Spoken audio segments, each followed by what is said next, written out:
Hey, welcome back to the Perfect Body Zone podcast. We're here with Paolo. How are you? Very well. Thank you for having me. How are you? Yes, good, my man. It's good to have you back on. Good to be here, man. I remember having you on, what was it, nearly a year ago, is it? Yeah. It was November 2022. Like it was just, yeah. Jesus. What have you been doing since that time? So at that time, I was still doing a lot of PT sessions, but I had started prep in January 2023, so that's very close to the prep. But I think that when we made the podcast, Yeah. I wasn't even considering it. Yeah. I think January clocked in and I was like, I need to start prep now.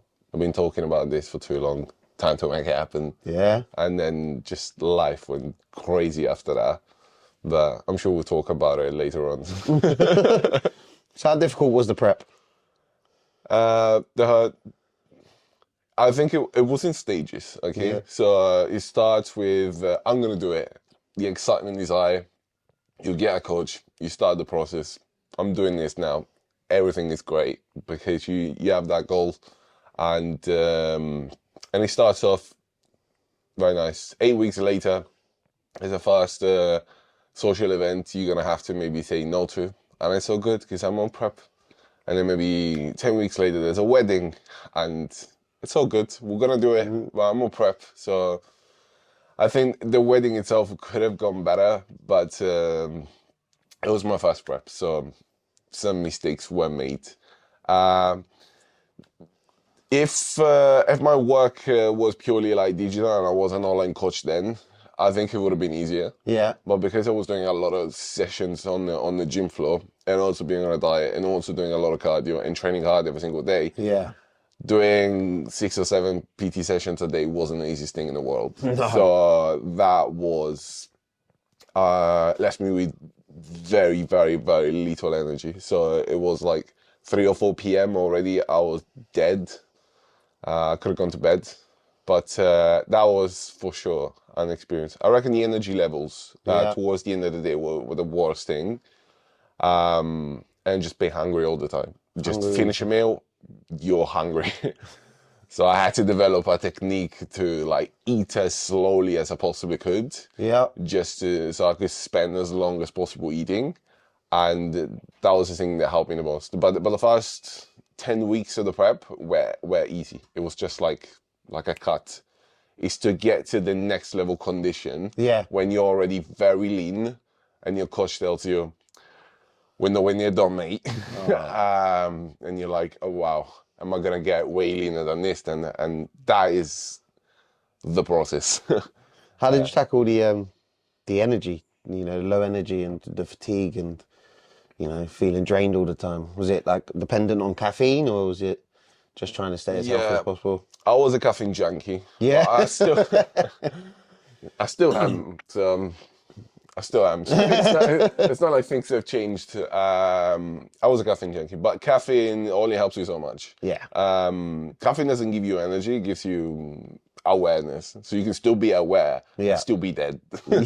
So I remember sitting down on most of my PT sessions and apologizing to my clients, like, I know that it doesn't happen, but let me sit down a second. It was almost embarrassing, but my clients were like, oh, mate, you got this, it's okay. They were all like really understanding. So it was like sitting down most of the time, so just sitting down for as long as you possibly can. And then, I haven't done my steps, so got to stand up, do my steps like really slow, come back and just be that. And then I think the funniest thing is you're so tired and you want to go to bed, but you can't fall asleep like a normal human being. Yeah. Because prep just deprives you a little bit of sleep as well. One technique I used to have was eating a meal, like having a space for a meal just before I go to bed. Yeah. Just so I don't starve before I go to bed, because otherwise sleeping becomes impossible. Yeah, you always feel a little bit more tired, a little bit more relaxed after you've had a meal. Yeah. That's why a lot of people don't realise when they have those big meals, they're like, oh, I feel knackered. It's because you've just shoveled in loads and loads of shit. Your body's taking up a load of energy to burn off all this shit and process it all. So a lot of people don't realise. They're like, oh, I don't know why I'm so tired. Because your meals are massive. You have a massive meal, a massive meal, a massive meal. That's why you're tired. Yeah. Like if you, as you know, you do food prep and you have a nice salad and chicken, you don't feel so tired after that. You still got a lot going through your body. Your body can break it down without feeling tired. But you have a full roast dinner, you're going to be like, oh, I need to lay down for a minute. And the people don't see that. Yeah, it's the sugar. It's most of all these foods has, say, a lot of carbohydrates. Yeah. All of those carbohydrates, it gets into your bloodstream and spike your blood sugar. And once your blood sugar spikes, there's a drop afterwards. That drop is what's going to make you feel lethargic, possibly angry, possibly and really, really, really tired. So if you can be in control of your blood sugar, you can still kind of have like a big meal. Yeah. And not feel as lethargic afterwards. So a good strategy would be eat all of your veggies first. Yeah. Then eat all of your protein, and then eat all of your carbs. That would not create as big of a spike as it would if you were to start from the potatoes in the meal. Does it make sense? I know it's weird. I know it's weird, but that's a hack to feel a little less lethargic. Watch out for those blood sugars. So in relation to that, I know a lot of people who live on either fast food, junk food, and caffeine. So they have 3 or 4 Monsters a day. They have, 5 bars of chocolate, and then they'll be like, I don't know why I'm so tired. I'll have another Red Bull. I don't know why I'm so tired. I'll have another Monster. And again, it comes back to what you said. These blood sugars spike, fall, spike, fall, spike, fall. So they need that kind of roller coaster. Is there any way that they can get over that? Do they have to give up the sugars? I think no one needs to give up sugars. I think sugars is the same as carbohydrates. So giving up sugars would mean giving up carbohydrates. I literally just made a video. I hate the idea of that. So no one needs to. But it's important to understand that carbohydrates, if you don't know how to use them, they can play against you, right? Yeah. So if you wake up in the morning and you're fasted, dehydrated, and the first thing you put in your mouth is carbohydrates, you're just gonna spike your blood sugar big time. Yeah. And then that's gonna go through what is called like a blood sugar roller coaster. It goes up until it goes down, and then you feel the need to spike it up again. Yeah. So the best thing would be to start the day with a protein and fat meal. And then if you want, you can have carbohydrates, but afterwards. Yeah. Just after you've eaten these foods. This way your blood sugar won't spike as much. And the same with caffeine ultimately, right? So the more caffeine you have, the more you will adapt to that caffeine response and the more you'll need. So you need to get to the point to understand, wow, now I need 2 Monsters or 3 Monsters to give me the effect of 1. It's time that I get this thing in check. So I'm gonna stick to the 1 Monster, possibly take a caffeine break and then reset. And then half a Monster will give you the effect of 3. Yeah. And then at that point, okay, things are back in control now. But if you don't notice that, then I think it's just gonna bring you to that, I need more and I need more and I need more. Do you believe in the concept of there's a sugar addiction? People say you get addicted to sugars. Yeah, and it has to do, again, with blood sugar spikes. Yeah. Because, as I said, when it drops, you feel like the only thing that's going to bring it back up, which is sugar again. Yeah. So that is kind of like an addiction, right? Whereas, like, if you're in control of your blood sugar, and by the way, everyone can do this by buying a blood glucose monitor, which nowadays can be bought on Amazon for like £50. Little circles on the they back of your connect to an app. Yeah. And then you can see each time you eat it how much your blood sugar spikes. And that is a great indicator of that. So yeah, the more you eat, the more you're addicted to it. Yeah. But you can eat more of it, be in control of your spike, and not be addicted to it, just using it as a tool. Yeah. For example, we know that carbohydrates are the best fuel for the muscles. Yeah. So not eating carbohydrates will mean poor performance in the gym, right? Well, a lot of people go on that, I'm not touching carbs. I won't touch any carbs. And it's just literally a little bit of protein. But then they go mad on the salad. They go mad on the fruits and the veggies. And then they'll say, this is me looking after myself. But then your carbs are your fuel. You need a little bit of carbs. You don't have to go nuts with the carbs, but you need the carbs. But people see carbs as the energy because they confuse carbs with calories. Yeah. Well, carbs ultimately are calories, but it's you said fruits as well. Yeah. Fruits is also carbohydrates, right? So the difference is that fruits has the fibers within. If you eat the whole fruit, that will control your blood sugar. So there's fibers there. So it's kind of like you ate veggies as well as the sugars, right? Yeah. But if you drink a juice, That is literally pure sugar. And we think that juices are healthy food when it's clearly not, because so a smoothie, it's basically the sugars from a fruit is stripped of all the fibers and just the sugar. And it's been sold to you as a healthy food, whereas it's not, because it spikes your blood sugar big time, and you should never have a juice on an empty stomach. That is a recipe for failure and craving more sugar later on in the day. So what about people who do like juice diets? They just juice everything. Everything they take, they just be like, I'm on a juice diet. I blend it up, I drink it, and I'm done. Yeah, ultimately it means getting rid of all the fibers, and it means just spiking your blood sugar in a way where you think that's healthy, but it's not, because again, one of the healthiest things in a fruit is the fibers. And yes, all the sugar, but mainly the fibers. The fibers will slow down the digestion of the sugar, and that will create a less of a spike, right? And also ultimately we need fibers. That's some soluble fibers which you could do with same as the veggies. So juicing everything, completely against it. But if you want to make a juice, surely you can have it, but have it after a meal. Like a complete meal that had protein, veggies, and then if you want to juice afterwards, go for it. But juicing everything is just, I think it's a dumb idea. So what would be your best tip if someone was like, oh, I've got this sugar addiction, I'm dependent on my 3 Red Bulls or 3 Monsters a day. What can I do to change that? The best thing is noticing that you have an addiction. If you do that, great. Now let's just do something about it. So if you like energy drink, just go for the 0 sugar ones. They literally taste the same, and they don't have any sugars. Now that you know about your blood sugar spikes, let's do something that keeps it within check. So whenever you're about to eat carbohydrates, understand, is there enough fibers around it?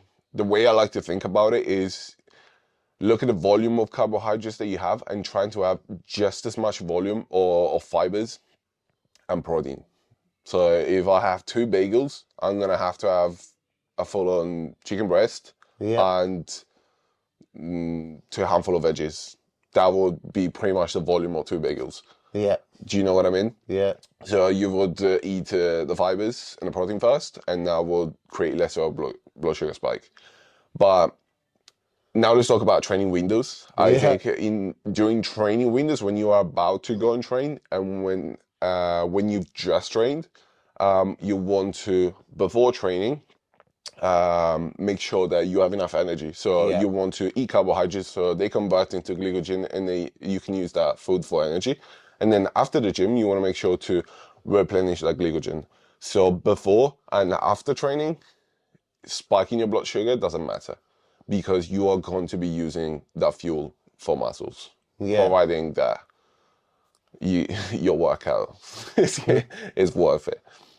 But that will be, so before and after training, these things don't really matter. But in the morning, if you don't train in the morning, and in the evening, if you don't train in the evening, they do matter. So what would be your advice to someone who says, I have my shakes after my workout, I don't have nothing before? So a lot of people I know, they go straight from work, builders, they go straight from the building site. People who finish work, they get down there at 5, they might say that they might haven't got enough time to eat before the gym. They do kind of a okay workout, and then they have a protein shake after. Is there any advice for them? Should they take like a protein bar? Should they have a shake before the gym? Well, ultimately, it depends on their goal. So if your goal is fat loss, and you want to get rid of some body fat, and could do with less belly, don't eat anything, because your best bet, if you don't eat anything, you're going to be utilizing some of your body fat as a source of energy for that one workout. So the best thing to do will be just eat nothing, mate. Because the likelihood is, if you're hitting the gym at 5, you probably had breakfast and possibly lunch and possibly a snack. So you are fed. You don't need something to eat just before the gym. And ultimately, just because you feel like a little bit hungry hasn't mean anything. If anything, it means, okay, you're fasted, you're not digesting, so you can actually put all of that energy into your workout. Because if you're eating a bar before the workout, you're going to be digesting that bar, and your body is already working to digest that bar. So unless you want to wait like 45 minutes between your eating the bar and doing a workout, which no one wants to do, your best bet is just to do it fasted. Nice. And if you're in a gaining phase, which I don't think we're talking about the average builder around here, that is a different thing. You want to be eating, but you also want to make sure that you're digested before going to the gym. So make sure you have something about an hour and a half before eating the gym. Yeah. So and a bar and a shake is totally fine. So you're going to burn off more of your fat stores if you don't have something just before you go to the gym.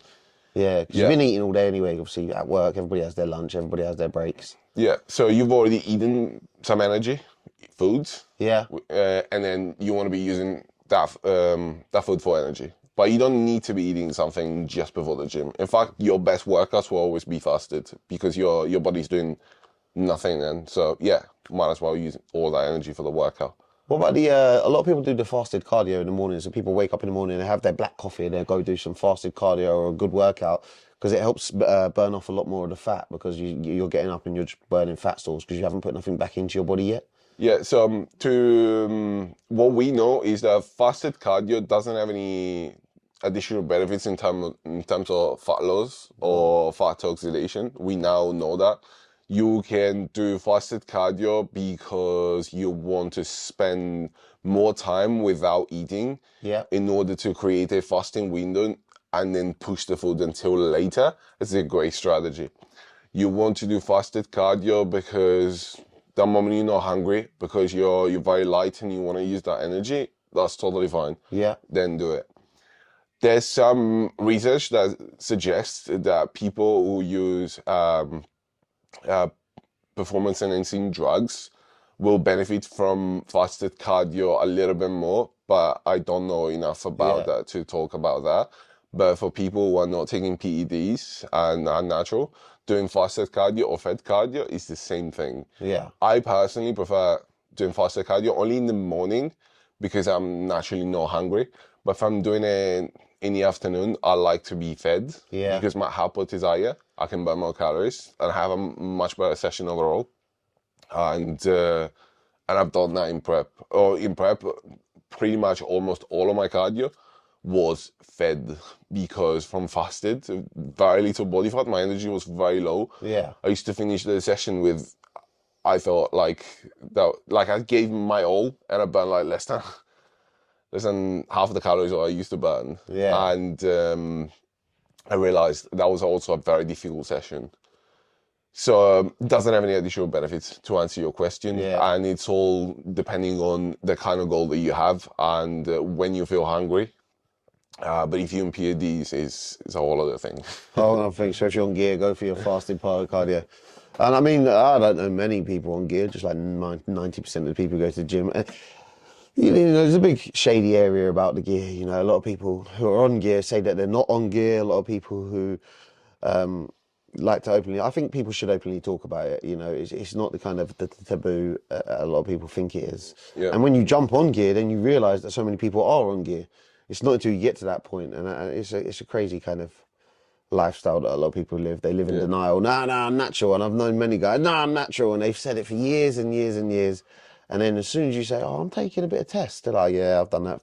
You said you're natural. Yeah, well, just test is natural, isn't it? You know, Test is natural. Yeah, test is natural. You know, trend, yes, all right. It's only a little bit of trend. I'm still natural because it's only a little bit. And you got that concept that, you know, people think that it's okay to lie about it, but then it gives the false expectations to the people who want to work out and get that body because so many people have lied about it. And I think that's quite rife in the fitness industry. People taking gear, lying about the gear they're taking, looking great, then somebody comes along and be like, how'd you do it? And then you say, try this diet, plus this energy drink, plus this protein, and you'll get this body. Yep. Not telling them I'm on trend, test, and everything else to strip it. And I think that's a harsh thing for a lot of people to understand or get their head around. Yeah, and it also depends the position that you're in. Like, for example, if you are just a guy that goes to the gym and doesn't need to be, you know, if somebody asks you, are you on PEDs? You say yes. Yeah. You have no responsibility to be open about it because you don't have people like maybe like looking up to you or whatever. But if you're sharing a transformation online or what you used to look like and what you look like now, and you don't mention that, like I think that is misleading your audience and misleading others, Yeah. and you're basically saying I did this by eating, chicken, rice, and veg. But it's like, Yeah, you're it's straight not up the lying to case. people. Yeah, Yeah. yeah, that's So horrible. You know, transformation photo, and then saying, yeah, buy these skinny coffees because they'll make you have this body. Not telling you about all the stuff that they've jabbed in themselves. That's just straight up lying to people. And who was the one who did it? Was it Liver King? but that's one of them. Yeah, Yeah, that's one of them. It obviously doesn't talk about it because all he talks about is ancestral stuff, and apparently yeah, eating the ancestral raw meat. people And yeah, used to inject testosterone. But I respect people like, for example, Josh Bridgman, who every time he shares a photo, he shares the dosage that he's taking in right oh yeah, there and then. I think it's great because very transparent. It's nice. Yeah, exactly that transparency. There's Michael Abdul, who is one Olympian who also competed at the Arnold. He recently shared a Nati versus Now photo, that's but good. I literally had it on the photo saying Nati versus Now, and I think that's quite cool. But you're sharing a photo just like that, from there, like, if you're obviously intelligent, you will know. Yeah, But if you, I don't know, maybe like 14, 15, 16 or whatever, and don't necessarily know, then yeah, you'll think, and then maybe you'll see not getting that, and then you're gonna be depressed, and then or you maybe think I should do gear now when I'm 16. yeah, So it's quite misleading. I think when you have that responsibility, you're doing it, that's totally fine. I don't judge people doing it. I have, friends that do it, yeah. too many even, and that's okay. Like I'm not judging them. I don't think I'm better or like that better. I think we're just living different lives, Yeah, and we don't need to judge each other's. But if you're not being transparent about it, yeah, and you don't even need to like, hey, everyone, like I'm on gear. No, but you know, if you're sharing it before and after, just give some context. yeah, And if you have an audience that's looking up to you, just educate them about what you're currently doing. yeah. That's literally, I think, is the best way to do it. Yeah, stop being a damn liar and giving out those false expectations for a lot of people. Yeah, I definitely agree to that. And we do get it in kind of every industry. Everybody wants to shout about their successes, but they don't shout about how they got to that success. And then they say, yeah, if you train hard, you'll be like me. If you work hard, you'll get my money. But they haven't told you about, the dodgy stuff that they've done or the gear they've taken. So a lot of people want to shout about their successes. But I think we need to touch base on an important point, which is you can take gear and still not look like you go to the gym. For example, Some angry what people. I'm trying to say here is hard work cannot be bought. Like Yeah. you can buy gear, but you cannot buy hard work. Yep. So there's people that do take gear and they still don't look as great.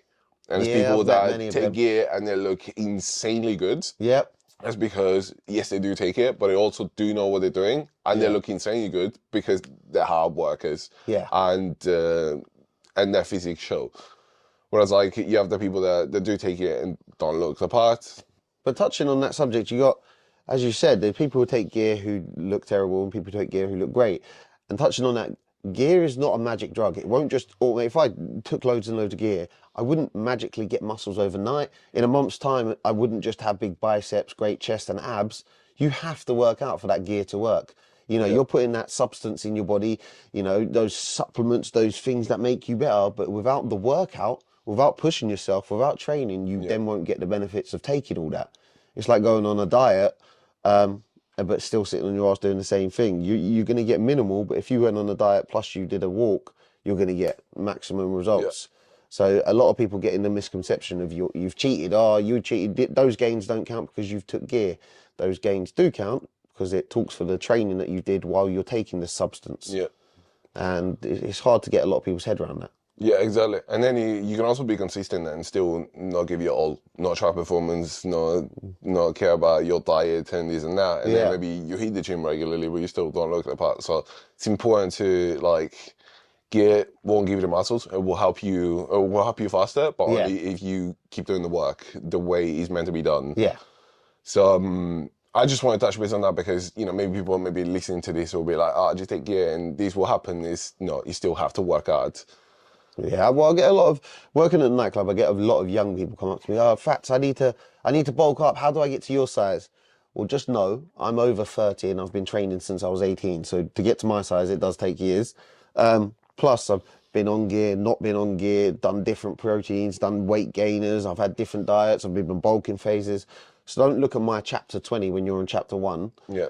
And 2, you're young, you're like 18, 19, and I got to tell these people, don't jump on gear at 18, 19 unless you realise what you want to do. What's the side effects of the gear? What do you want the outcome? If you just want to gain a bit of muscle, try every other avenue first. Plus, your testosterone naturally at that age is high. So to fuck around with your testosterone, to play with your estrogen levels, to throw in a load more substances around your protein shakes and you're working and you're going out clubbing and your energy drinks, it's a bit crazy. Would you have any advice for these young people, 18, 19? They're like, oh, I need to bulk up, I need to get bigger. Because a lot of people want that at that age, you know, and they're thinking about jumping on gear. What would you be advice to them?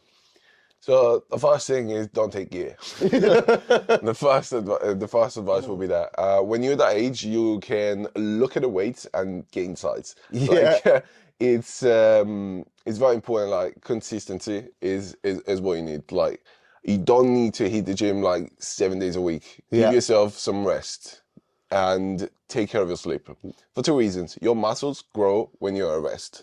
And most of these kids don't like to rest. They're restless, so they don't sleep well because they like to game all night, maybe, or they like the late nights. And if you don't sleep well and for a long time, muscles are just not going to happen to sleep. And if you train 7 days a week, or maybe even 6, all you do is just give the stimulus, but never the opportunity for your body to actually build. And then the third thing would be a consistent nutrition approach. What I'm thinking is many guys I've had the pleasure to work with, they were telling me I eat 4, 5, 8,000 calories a day and still can't gain weight. When you were looking at it, they weren't eating those calories every single day. They were just looking at their top days of eating and thinking, oh, I'm still not getting mass. Well, like, you need to be doing that work every single day.